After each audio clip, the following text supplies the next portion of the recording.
ሰላም ጤና ይስጥልን የተከበራችሁ ተመልካቾቻችን ከካፋ ቴሌቪዥን ለሳቱ ያዘጋጀናችሁን ዜናዎች ይዘን ቀርበናል። ከዜናዎቹ ጋር ብሩክታይት ብርሃን ነኝ። አብራችሁን ቆዩ። ከህዝቡ የሚነሳውን የልማትና መልካም አስተዳደር ጥያቄዎች ለመመለስ የውስጥ ገቢ አሰባሰብ ስርዓት ማጠናከር እንደሚገባ የካፋ ዞን ገቢዎች መምሪያ ገለጸ። መምሪያው የ2017 የመጀመሪያ ሩብ ዓመት አፈጻጸም ግምገማ አካሂዷል። ሳሙኤል ቆጭቶ የመድረኩ ተሳታፊዎች እንደተናገሩት በበጀት ዓመቱ የተያዘውን እቅድና ያሰባሰብ ሂደታቸውን አብራርተዋል። ስሜ ትክክል ማሞ ይባላል። የቦንጋ ከተማ ገቢዎች ጽህፈት ቤት የኃላፊ ተወካይ ነኝ። ከሐምሌ 1 እስከ ጥቅምት 30 የደረጃ ሀሌታዋ ግብር ከፋዮች የግብር ማስከፊያ ወቅት ነው። በዚህም ውስጥ በወቅቱ ግብራቸውን ቀርበው እንዲከፍሉ የተለያዩ በሚዲያም በሞንታርቦም በተለያዩ የቅስቀሳ ዘዴዎች ቤት ለቤትም ቅስቀሳ በማድረግ የግብር ግዴታቸውን እንዲወጡ የተሰሩ ስራዎች አሉ። ከዚህም ጋር ተያይዞ ያው እስካሁን መሰብሰብ የሚገባን ያው የአመቱ እቅዳችን በአጠቃላይ ጥቅሉ በመደበኛ ወደ 321 ሚሊዮን በላይ እቅድ ነው የተሰጠን። በማዘጋጃ 134 ሚሊዮን ነው የተሰጠን። በመደበኛው አሁን እስከ ትላንት ባጠቃለል ነው 68 ሚሊዮን ብር በላይ የተሰበሰበ ሲሆን በማዘጋጃ 30.1 ሚሊዮን ብር በላይ መሰብሰብ የተቻለ ነው ማለት ነው። ስሜ ተረፈ አለሙ ይባላል። የሺወንደ ወረዳ ገቢዎች ጽህፈት ቤት ኃላፊ ነኝ። ገቢ እንደምታወቀው ገቢ ማለት ለሰው ልጅ ኦክሲጅን እንደሚያስፈልግ ለአንድ ሀገር ወይም ለአንድ መንግስት ገቢ እጅጉን ያስፈልጋል። ስለዚህ ገቢ እንደ ወረዳችን በ2017 ላይ 112 ሚሊዮን 558941 ብር እንሰበስባለን ብለን አቅደን የገቢ ምንጮችንም ለይተን እየተንቀሳቀስን እንገኛለን። እስካሁን ባለን ጊዜ ውስጥ እስከ ሩብ ዓመት ማለት ነው ወደ 28 ሚሊዮን እንሰበስባለን ብለን ካቀድነው ውስጥ ወደ 26 ሚሊዮን ከ192% በመሰብሰብ እቅዳችንን ለማሳካት አሁንም ቀሪ ክፍተቶችን ለመሸፈን እየተንቀሳቀስን ያለንበት ነገር ነው ያለው። ስሜ ካሳ በደሞ ይባላል። ያጀ ወረዳ ገቢዎች ቅርንጫፍ ጽህፈት ቤት ኃላፊ ነኝ። የ2017 ዓመተ ምህረት የአንደኛ ሩብ ዓመት እቅድ አፈጻጸማችን ከመግባታችን በፊት ቀድመን የ2016 አጠቃላይ ዓመታዊ አፈጻጸማችን ምን ይመስላል የሚለው ነገር ነው መነሻ አድርገን ነው። ከዚህ አንፃር በ2016 የተፈጠሩ የገቢ አፈጻጸማችን ላይ ማነቆ ናቸው የተባሉ ነገሮችን ለይተን የ2017 ዓመታዊ ወደ 145 ሚሊዮን ገንዘብ እንሰበስባለን ብለን እንደ ወረዳ እቅድ ይዘን ወደ ተግባር ገብተናል። ከዛ ውስጥ ደግሞ በአንደኛ ሩብ ዓመት እናሳካለን ብለን ያቀድነው ወደ 36 ሚሊዮን ገደማ አካባቢ ገንዘብ ነው። ከዛ ውስጥ አሁን ያለንበትን አፈጻጸም ስንመለከት ደግሞ ወደ 23.2 ሚሊዮን ገንዘብ መሰብሰብ ችለናል። ተሳታፊዎቹም በስራ ሂደት ላይ ያጋጠማቸውን ችግር አብራርተዋል። በዚህ ስራ ወቅት ውስጥ የታየ ክፍተት የምንለው ምንድነው? ህብረተሰባችን ወይም ግብር ከፋዮቻችን በማወቅ የሚሆን ባለማወቅ አላስፈላጊ ቅጣት ውስጥ የሚገቡበት ሂደት አለ። በወቅቱ ቀርቦ ግብር ግዴታን አለመወጣት ችግሮች አሉ። ታማኝ የሚመሰገኑ ግብር ከፋዮች እንዳሉ ሁሉ ደግሞ የግብር ግዴታቸውን የማይወጡ ግብር ከፋዮች አሉ። እነዚህ ቅድም እርምጃ ወሰድንባቸው የምንላቸው በወቅቱ ቀርቦ ግብር መክፈል ሲገባቸው ያልከፈሉ ናቸው። የነበረው ክፍተት የትንሽ በባለሙያ እጥረት ያጋጥሞናል። ዘንድሮ በዝውውርና ተወዳድሮ ወደ አዲስ አበባ የሄዱ ልጆች አሉ። እንዲሁም በትምህርት ወደ ትምህርት እድል አግኝቶ የሄዱ አሉ። እነዚህን ያው ተጨማሪ ሰው ቀጥረን እንድንተካ ዞንንም እየጠየቅን ያለንበት አግባብ ስላለ እሱ ጋር አንድ ክፍተት ተፈጥሯል። ከዛ ውጪ ትንሽ እኛ የተቸገርን ያለነው ደረጃ ሀለቷና ሌላ ያሉ ነጋዴዎች ደረሰኛ አጠቃቀም ላይ ያለው ችግር አለ። ብዙ ጊዜ ይህን ለመቅረፍ ከዞን ጀምሮ ሰው ወርዶ እያሰለጠነ ነው። ይሁን እንጂ ሙሉ በሙሉ 100% ያልቀረፍነው ችግር እሱ ስለሆነ አሁንም ያው ድካም የሚጠይቅ ነው። ቤት ለቤትም እየዞርን ትምህርትም ስልጠናም እየሰጠን ነው። እዚህ ሂደት ላይ የተፈጠሩ ችግሮች ያው አፈጻጸም ስንመለከት 100% አቺቭ አላደረግንም። ያው ያለ ማድረጋችን አንዱ ችግሮች አሉ ማለት ነው። ያ ችግር ማለት አንደኛው ከሚመለከተው ተቋማት ጋር ተቀናጅቶ ከመስራት አንፃር የሚታዩ ውስንነቶች አሉ። ይሄ ማለት ገቢን የሚሰበስበው ገቢ ተቋም ብቻ ሳይሆን ቦርዳ ውስጥ ያሉ መንግስታዊ ተቋማትም ይሁን ታች በቀበሌ መዋቅር ደረጃ ላይ ያሉ የመንግስታዊ ተቋማትም ይሁን የፓርቲ ቅኝት ውስጥ ያሉ ተቋማትም ይሁኑ እነዚህ በአግባቡ ድጋፍ ከማድረግ አንፃር የተፈጠሩ ያሉ ችግሮች አሉ። አንደኛው። ሁለተኛ ደግሞ ያው እኛ በየገበያ ማዕከላት የተፈለገውን ገቢ ምንጭ ለይቶ ገቢ ለመሰብሰብ አንደኛው የባለሙያ እጥረት እንደ ተቋም ተፈጥሯል። ምክንያቱም ወደ 4 የሚሆኑ ገቢ ማዕከላት አሉ። እነዛ ቦታ ላይ ተንቀሳቅሶ ዴይ ቱ ዴይ የገቢን አፈጻጸም ከፍ ማድረግ የገቢ ምንጭ ለይቶ ገንዘብ ከመሰብሰብ የሚታዩ ውስንነቶች አሉ። የከፋ ዞን ምክትል አስተዳዳሪና የገቢዎች መምሪያ ኃላፊ አቶ ደመላሽ ንጉሴ በበኩላቸው በ2017 በጀት ዓመት የተያዘውን እቅድና የአንደኛው ሩብ ዓመት አፈጻጸምን አስረድተዋል። በአመቱ መጀመሪያ በተግባባነው መሰረት እንደ ዞን 2.8 ቢሊዮን ብር ለመሰብሰብ እቅድ ይዘን ወደ ተግባር የገባንበት ሁኔታ አለ። ይሄን ገቢ ለመሰብሰብ እንግዲህ የገቢ ምንጮቻችን የመለየት ሁኔታዎች ተሰርተዋል። መደበኛ ገቢ፣ በማዘጋጃ ገቢ ከየት ነው መሰብሰብ ያለበት? ከመደበኛ አኳያ የተለያዩ የህግ ማዕቀፍ እንደ ክልል ወደ 9 ማሻሻያ ተደርጓል። ይሄን መነሻ አድርገን ወደ ተግባር የገባንበት ብቻም ሳይሆን በተለይ ዘንድሮ ላይ ትኩረት አድርገን እንሰራለን ያልነው የነጋዴዎችን ደረጃ የማሳደግ በተለይ ሽግግር መስራት የገቢ ምጣኔያቸውን ሰርተን በርካታ ነጋዴዎች ላይ የደረጃ ሽግግር መስራት አለብን። ከዛ አለፍ ሲል በተለይ ደረሰኝ አቆራረጥ ላይ ቫትና ቲኦቲ ገቢያችን ለማሳደግ በተለይ ብቃት ያለ ድጋፍና ክትትል ማድረግ አለብን ብለን በርከት ያለ ስራ ሰርተናል። የህዝቡን የልማትና መልካም አስተዳደር ጥያቄዎችን ለመመለስ ከህዝቡ የሚሰበሰበው ገቢ ወሳኝ በመሆኑም ለስራው ውጤታማነት ሁሉም ባለድርሻ አካላት የበኩላቸውን ድርሻ እንዲወጡም አሳስበዋል። እንግዲህ አሁን ባለው ነባራዊ ሁኔታ ቅድም እንዳልኩት ገቢያችን በጣም ከፍ ብሏል። ስለዚህ የባለድርሻ አካላት ሚና በጣም እየጎላ ነው፣ ያስፈልገናል።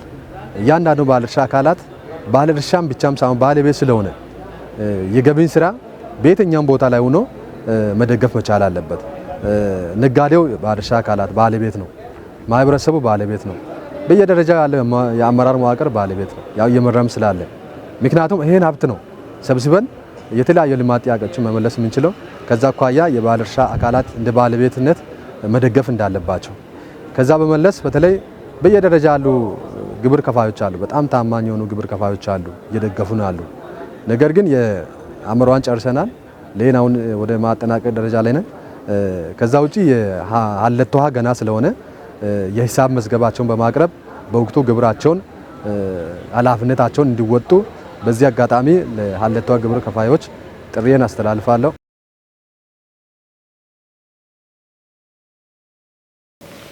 ከግብርና ተግባራት የተሻሉትን በመምረጥ በማስፋፋትና ምርትና ምርታማነትን በማሳደግ የተጠቃሚውን ማህበረሰብ ኢኮኖሚ ለማሳደግ የሚያስችሉ የተመክሮ ቅመራ ስራዎችን ማከናወን እንደሚገባ የቢጣ ወረዳ ግብርና አካባቢ ጥበቃና ህብረት ስራ ልማት ጽህፈት ቤት ገለጸ። ጽህፈት ቤቱ በምግብ ስርዓት ማጠናከሪያ ፕሮግራም ድጋፍ የቀጣይ ስራ አቅጣጫ ላይ በተከታታይ ለ2 ቀናት ሲያካሂድ የነበረው ውይይት አጠናቋል። ዘገባ የወረዳ መንግስት ኮሚኒኬሽን ነው። ተጨማሪ አለ።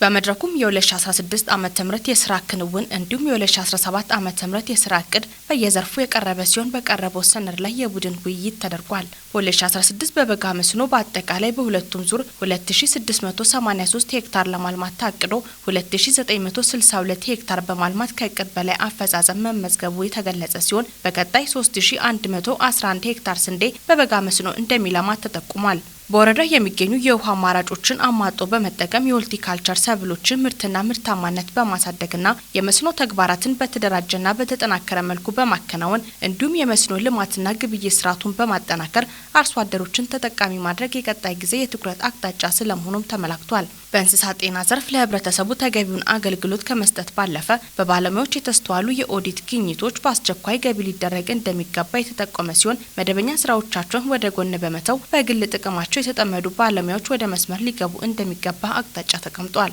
በቆላ ክላስተር ህገወጥ የቡና ግብይት ላይ የባለሙያ እጅ የጸዳ አለመሆኑንና ይህም የወረዳውን የቡና የጥራት ደረጃ እየተገዳደረው እንደሚገኝ የተገለጸ ሲሆን ተቋሙ የእርምት እርምጃዎችን እንደሚወስድ ተጠቁሟል።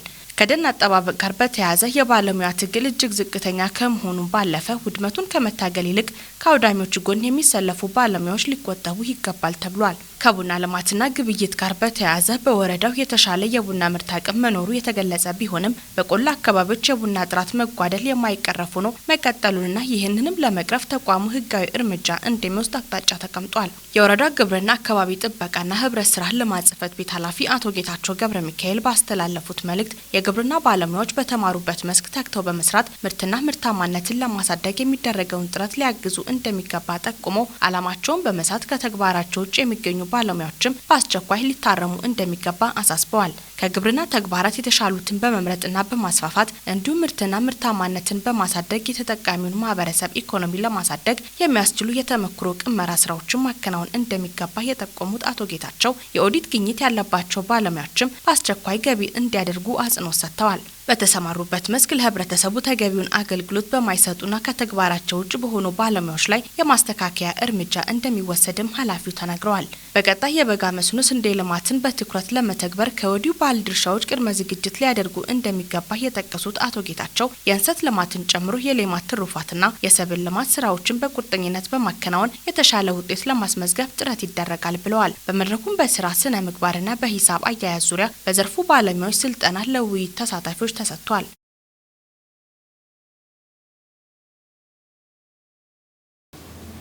የቀበሌ ማህበራዊ ፍርድ ቤቶች ለህዝቡ በቅርበት አገልግሎት በመስጠት አለመግባባቶች የሚፈቱበትን ሁኔታ እንደሚፈጥሩ የገዋታ ወረዳ ፍርድ ቤት ገለጸ።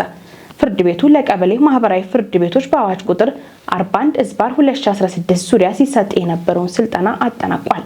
ዘገባው የገዋታ ወረዳ መንግስት ኮሚኒኬሽን ሲሆን ታደለ። የገዋታ ወረዳ ፍርድ ቤት ፕሬዝዳንት አቶ ነስሩ አባ ጀበል በህብረተሰቡ በዕለታዊ እንቅስቃሴዎች ምክንያት ለሚነሱ አለመግባባቶች አፋጣኝ እልባት እንዲሰጥ ለማድረግ አዋጅ መዘጋጀቱን ተናግረዋል። ለህዝቡ በቅርበት አገልግሎት ለመስጠት አለመግባባቶች በቀበሌ ደረጃ የሚፈቱበትን ሁኔታ ይጥራልም ብለዋል። በወረዳው ፈጣን፣ ቀልጣፋና ተደራሽ ፍትህና አገልግሎትን ለመስጠት የተሰራ መሆኑን መግለጻቸውን የገዋታ ወረዳ መንግስት ኮሚኒኬሽን ያደረሰን መረጃ ያመለክታል። ማህበራዊ ፍርድ ቤቶች በችሎት ስራ ላይ በሚገኙበት ወቅት መከበር የሚገባቸውን ስነ ስርዓቶች በተመለከተ ማብራሪያ ሰጥተዋል። የቀድሞ የቀበሌ ማህበራዊ ፍርድ ቤቶች አዋጅ ለረጅም ዓመታት በመቆየቱ ጥቃቅን የሆኑ የመብት ጉዳዮችን ህብረተሰቡ በአቅራቢያ እንዲያስከብር ከማድረግ አንጻር ጉድለቶች እንደነበሩበት አስታውቀዋል። አዲሱ አዋጅ ይህንን ለማሻሻል በክልል ምክር ቤት ጸድቆ ከሐምሌ ወር 2016 ዓ.ም ጀምሮ ስራ ላይ መዋሉም ጠቁመዋል። ለማህበራዊ ፍርድ ቤቶች በርካታ ኃላፊነቶች የሰጠ ከመሆኑም በላይ ኢኮኖሚያዊ፣ ማህበራዊና ፖለቲካዊ ጉዳዮችን በተረጋጋ ሁኔታ እንዲመሩ ያደርጋልም ብለዋል። ማህበራዊ ፍርድ ቤቶች ዳኞችና ሬጅስትራሮች የሚሰጡት አገልግሎት ህዝባዊ ስለሆነ ክፍያ እንደሌላቸው ተናግረው ማህበረሰቡና የሚመለከታቸው አካላት አስፈላጊውን ትብብር እንዲያደርጉላቸውም ጥሪ አስተላልፈዋል። በኢትዮጵያ ታምርት ንቅናቄ የተካሄዱ ተግባራት የኢንዱስትሪ ዘርፍ ከግብርና ጋር ተደጋግፎ እንዲያድግ እድል መፍጠሩን የኢንዱስትሪ ሚኒስትሩ መላኩ አለበል ገለጹ። መንግስት በኢንዱስትሪ ዘርፍ የነበሩ ችግሮችን ለማቃለል ከወሰዳቸው እርምጃዎች መካከል ከ2 ዓመት በፊት ይፋ የተደረገው ኢትዮጵያ ታምርት ሀገራዊ ንቅናቄ ተጠቃሽ ነው። ዘገባ የኢትዮጵያ ዜና አገልግሎት ነው። ሲሆን ታደለ። ንቅናቄው ከውጭ የሚገቡ የኢንዱስትሪ ግብአቶችን በሀገር ውስጥ ለመተካትና የውጭ ምንዛሬ እጥረትን ለመቅረፍ የሚያደርገውን ጥረት ወደ ወሳኝ ምዕራፍ ለማሻገር ያለመ ነው። ባለፉት 2 ዓመታት በተካሄደው የኢትዮጵያ ታምርት ንቅናቄ የግብርናው መስክ የማኑፋክቸሪንግ ኢንዱስትሪ የግብአት እጥረት እንዳይገጥመው ሰፊ አስተዋጽኦ አበርክቷል። የኢንዱስትሪ ሚኒስትር መላኩ አለበል ለኢትዮጵያ ዜና አገልግሎት እንደገለጹት በኢትዮጵያ ታምርት ንቅናቄ የተካሄዱ ኢኒሼቲቮች ግብርናውና ኢንዱስትሪ ዘርፉ ተደጋግፎ እንዲያድጉ እድል ፈጥሯል። በተለይም በግብርናው ዘርፍ ኢኒሼቲቭ ተቀርጸው የሚከናወኑ የኢንዱስትሪውን የግብአት እጥረት የሚፈታና በዘርፉ የስራ እድል ፈጠራ ለማስፋት ትልቅ አስተዋጽኦ አድርጓል ነው ያሉት። በንቅናቄው የነባር ኢንዱስትሪዎች ምርትና ምርታማነታቸውን ለማሳደግና እንዲሁም አዳዲስ ኢንቨስትመንቶችን ለመሳብ የተከናወኑ ተግባራት የግብርናውን ዘርፍ አብሮ እንዲያድግ ማስቻሉንም ጠቁመዋል። ንቅናቄው ኢንዱስትሪው ከግብርና ዘርፍ ምርትን በመቀበል አጠቃላይ በእሴት ሰንሰለት ውስጥ ያለውን የምርት ሂደት የሚያሳድግና ኢኮኖሚውን ጠንካራ ለማድረግ የሚያስችል መሆኑን ተናግረዋል። በዋናነትም በጨርቃ ጨርቅና በቆዳ ዘር ላይ የተጀመሩትን ኢኒሼቲቮች በግብርናው እሴት ሰንሰለት ውስጥ አዎንታዊ ሚና የሚጫወቱ መሆናቸውም ጠቅሰዋል። እንደ ሀገር የማምረት አቅም እያደገ የመጣ ቢሆንም አሁንም ብዙ መሰራት እንደሚገባም ገልጸዋል። የሀገር ውስጥ ምርት በኢትዮጵያ ገበያ ውስጥ ያለው ድርሻ ዝቅተኛ እንደነበር የገለጹት ሚኒስትሩ ባለፉት 2 ዓመታት ትርጉም ባለው ደረጃ ለውጥ መጥቷል ብለዋል። በአሁኑ ወቅት ለኢትዮጵያ ታምርት የተሰጠው ትኩረትና ድጋፍ ዘርፉ በሀገሪቱ ኢኮኖሚ እድገት ውስጥ አዎንታዊ ሚና እንዲጫወት ማድረጉንም ጨምረው ገልጸዋል። ኢትዮጵያ የምግብ ሉዓላዊነቷን በማረጋገጥ ሂደት ከአፍሪካ ሁለተኛ ሆነች። በምግብ ምርምር እና ኢንተለጀንስ አገልግሎት ተቋም IOA ኢትዮጵያ የምግብ ዋስትናን ያረጋገጠች ሁለተኛው የአፍሪካ ሀገር አድርጎ መርጧታል። በተቋሙ የተመረጡት ሀገራቱ የተረጋጋ ፖለቲካና ዲሞክራሲያዊ አስተዳደር ያላቸው እንዲሁም የተሻለ ኢኮኖሚ ያስመዘገቡ ሀገራት መሆናቸው ተመላክቷል።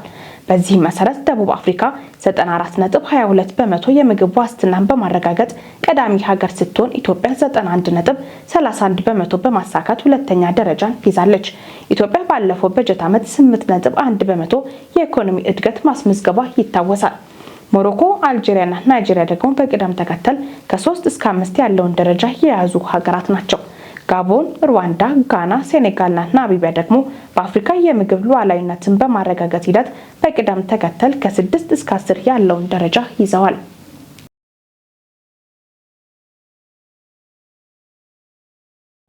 የተወደዳችሁ ተመልካቾቻችን ከካፋ ቴሌቪዥን ለሳቱ ያዘጋጀናቸው ዜናዎች እስካሁኖቹ ነበሩ። ዜናዎቹን በመምራት ብሩክታዊት ብርሃኑ አብራችሁ ቆይታ አደረግኩ። ቀሪ የጣቢያችን መሰናዶች ይቀጥላሉ። መልካም ጊዜ